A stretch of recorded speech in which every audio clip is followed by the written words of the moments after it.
अभिषेक बाबा, अभिषेक बाबा, अभिषेक बाबा, अभिषेक बाबा।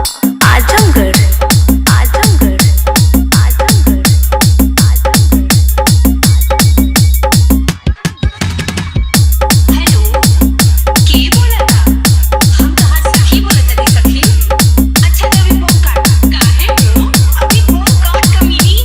कोमर पिराता ताला में मोरे घुसवले बाटे चबिया मारता धक्का बड़ा कच्चा का पाता काटे नबिया फोनवा काट रे गुलबिया लबिया फोनवा काट रे गुलबिया अब ही तुम चतवा साबिया फोनवा काट रे गुलबिया अब ही तुम चतवा साबिया फोनवा काट रे गुलबिया।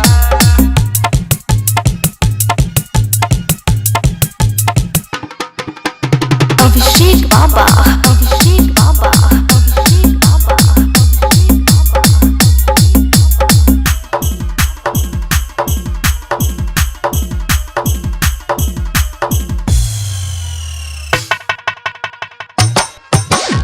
आजमगढ़, आजमगढ़, आजमगढ़, आजमगढ़।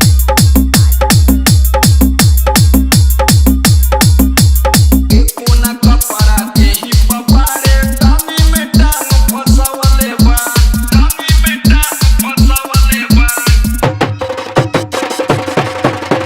बोलल ना जाता बड़ा फफाता कमर में भाला फसवले बा केतना तू कहे सखी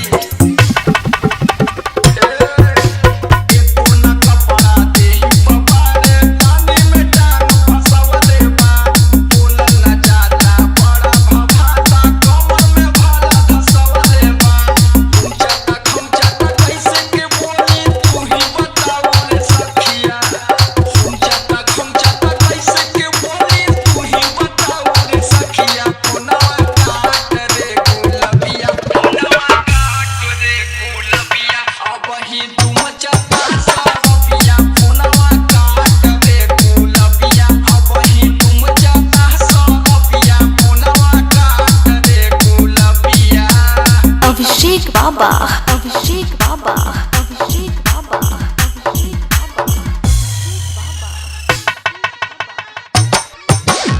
आजमगढ़, आजमगढ़, आजमगढ़। आधी घंटा से भेवता साया जुवता रस बनादी से जुवता रस बनादी से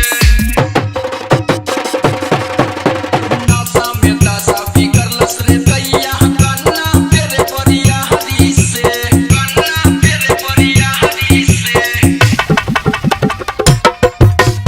आधी घंटा से भेवता साया जुवता रस बनादी से नशा में दशा बिगड़लस रे दैया गन्ना तेरे बरिया हरी से तुम समझना बच्ची जिंदगी मुहे में डालेला जिभिया तुम समझना बच्ची जिंदगी मुहे में डालेला जिभिया फोनवा काट रे गुलबिया फोनवा काट रे गुलबिया अब ही तुम चता साबिया फोनवा काट रे गुलबिया अब ही तुम चता साबिया फोनवा काट रे गुलबिया मारता धक्का बड़ा कच्चा का पाता काटे नबिया फोनवा काट रे गुलबिया लबिया फोनवा काट रे गुलबिया अब ही तुम चतवा साबिया फोनवा काट रे गुलबिया अब ही तुम चतवा साबिया फोनवा काट रे गुलबिया। आजमगढ़, आजमगढ़, आजमगढ़, आजमगढ़, आजमगढ़, आजमगढ़, आजमगढ़, आजमगढ़, आजमगढ़।